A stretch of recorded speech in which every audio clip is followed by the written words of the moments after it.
महाराष्ट्र में एक सुनार था जिसका नाम था शंकर। वो शिव जी का परम भक्त था। उसकी इतनी ज्यादा आस्था थी शिव जी में कि वो किसी दूसरे देवता के सपने में भी दर्शन नहीं करना चाहता था। वह केवल भगवान शिव के मंदिर ही जाता था। शंकर सुनार का काम करता था। एक दिन वो अपनी दुकान पर बैठकर आभूषण बना रहा था। उसी समय उस गांव का एक सेठ उनके पास आया और बोला, मुझे भगवान विष्णु की मूर्ति के लिए कमर बनवाना है। आप मंदिर में चलकर श्री विष्णु की मूर्ति का कमर का नाप ले लें। सेठ जी, आप किस लिए भगवान विष्णु के लिए कमरबंद बनवा रहे हैं? मैंने मन्नत मांगी थी कि अगर मेरा बेटा हुआ तो मैं भगवान विष्णु के लिए कमरबंद बनवाऊंगा।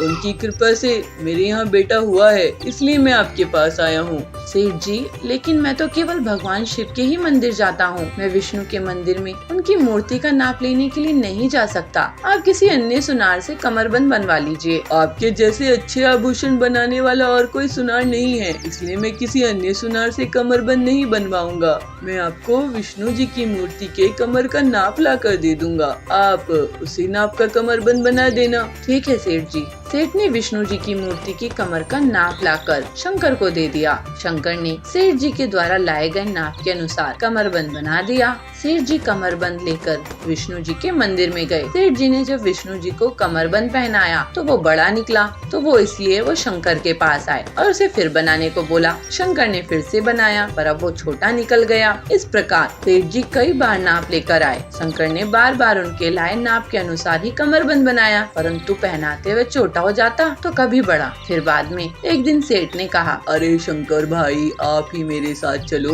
भले ही अपनी आंखों पर पट्टी बांध लेना। ठीक है सेठ जी। अगले दिन शंकर भगवान विष्णु के मंदिर में उनकी मूर्ति की कमर का नाप लेने गया। शंकर ने जब नाप लेने के लिए मूर्ति को छुआ तो उन्हें वो मूर्ति भगवान शिव की मालूम हुई। उन्होंने समझा कि उनके साथ मजाक किया गया है। वो सोचकर उन्होंने अपनी आंखों पर पट्टी हटा दी। पट्टी हटाकर उन्होंने मूर्ति को देखा। मूर्ति देखकर वे हैरान रह गए। मूर्ति विष्णु देवता की थी। उन्होंने झट से दोबारा आंखों पर पट्टी बांध ली और नाप लेने लगे। नाप लेते समय उन्हें फिर वह मूर्ति भगवान शिव की प्रतीत हुई। उनके हाथ में त्रिशूल भी था। उनके मूर्ति के गले का स्पर्श करके देखा तो सांप का भी अनुभव हुआ। उन्होंने अपनी आंखों की पट्टी फिर से हटा दी और देखा तो सामने भगवान विष्णु की मूर्ति थी। शंकर को ऐसा लगा मानो विष्णु देवता की मूर्ति उन्हें प्रसन्न होकर देख रही है। उन्होंने फिर पट्टी बांधने के लिए जो ही हाथ बढ़ाया, वह मूर्ति शिव जी की प्रतिमा बदल गई। फिर वह मूर्ति विष्णु की दिखाई पड़ने लगी। उन्हें इस बात का प्रतीत हुआ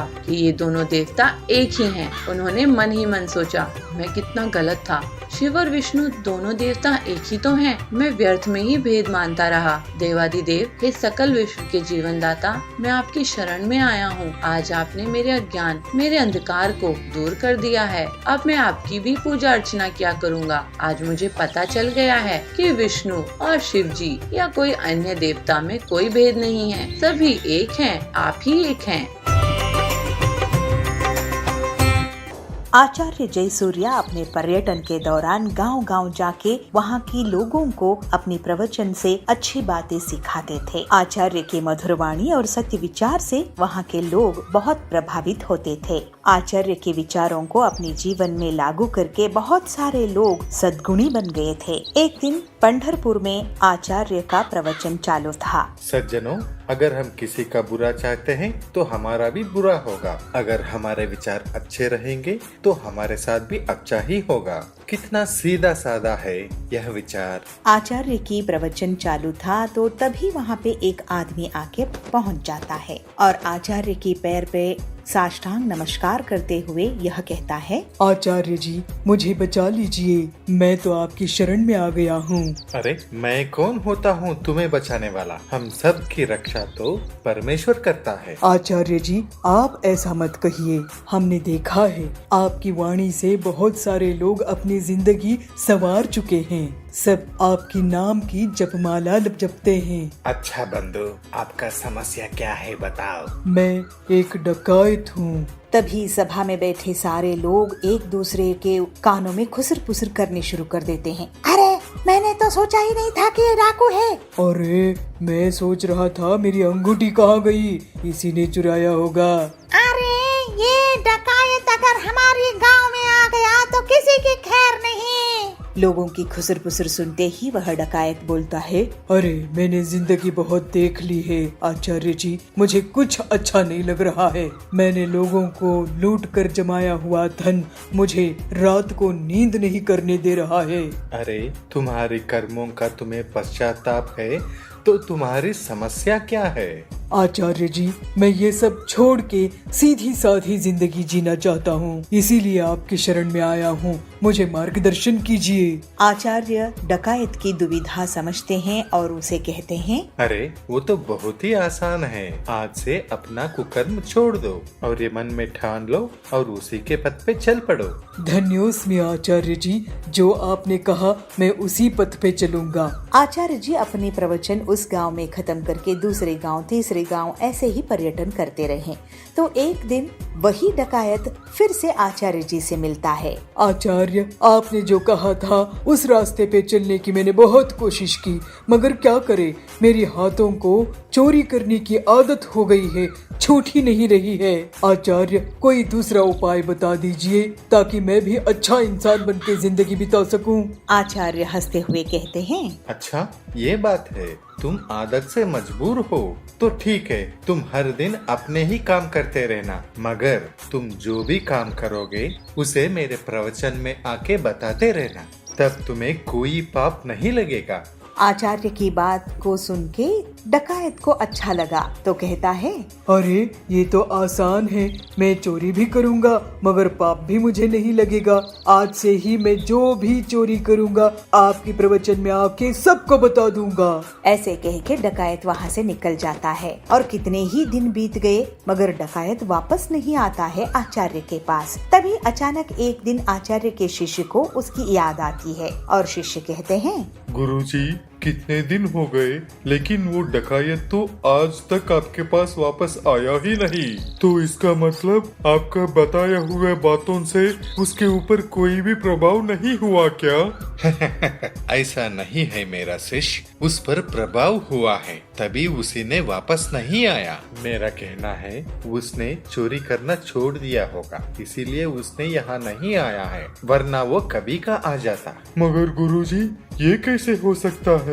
उस डकायत को अपने चोरी करना छोड़ने की लालच थी। चोरी करना बहुत ही आसान है शिष्य, लेकिन उसे सबके सामने ऐलान करना, अपने आप को उससे प्रायश्चित करना बहुत ही कठिन होता है, और यह बात उसे समझ में आ गया है। और अच्छे काम करने की बातें मेरे पास आके बताने की वजह भी नहीं है, और इसीलिए मुझे तो विश्वास है वो डाकू सुधर गया होगा। ऐसे कह के आचार्य अपने शिष्य को विवरण देते हैं। और एक दिन आचार्य की प्रवचन चल रही थी तो उसी गांव में रहने वाला वह डकायत आचार्य को मिलने आया और आचार्य से कह रहा है, आचार्य, आपकी वाणी ने मेरे जीवन की पथ ही बदल दी। मैं अब जिंदगी से बहुत खुश हूँ। उस दिन से आज तक मैंने एक भी चोरी नहीं की।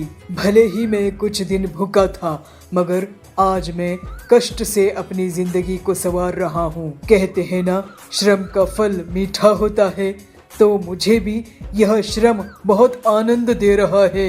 आपकी आशीर्वाद मुझ पर सदा ऐसे ही बने रहे आचार्य।